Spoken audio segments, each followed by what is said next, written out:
la violence qui est montée d'un cran, la tension qui est montée d'un cran dans ce rassemblement. Il faut dire qu'il y avait des individus extrêmement violents, perturbateurs, en tout cas ceux qui font face directement au CRS sur l'avenue des Champs-Élysées. Parmi ces centaines de manifestants, on a pu les voir lancer des projectiles, des planches de bois sur les CRS, également des pavés, des barrières de travaux. On est à l'angle de l'avenue Franklin-Roosevelt et de l'avenue Champs-Élysées. Il y a un square notamment avec des travaux. Ils ont pu récupérer donc ces barrières pour les lancer sur les forces de l'ordre. Les forces de l'ordre qui avaient déjà réagi à tir de gaz lacrymogène, également un canon à eau, remontent petit à petit les Champs-Élysées pour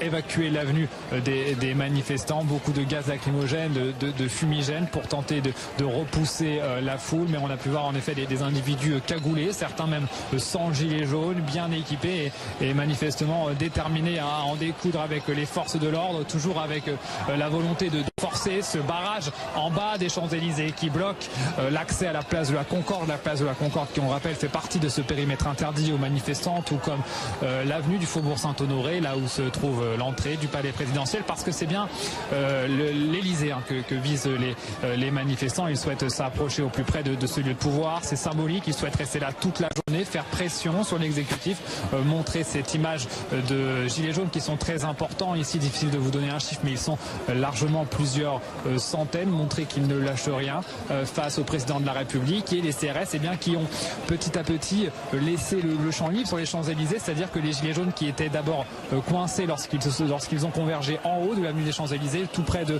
la place de l'Étoile, là où se trouve l'Arc de Triomphe, mais des gilets jaunes ont eu l'idée de se disperser dans les rues adjacentes pour descendre et donc se rapprocher au plus près du palais de l'Élysée. Les CRS qui ont donc dû descendre, mettre un barrage plus bas pour tenter de canaliser cette foule qui venait de plusieurs rues adjacentes, perpendiculaires à l'avenue des Champs-Élysées.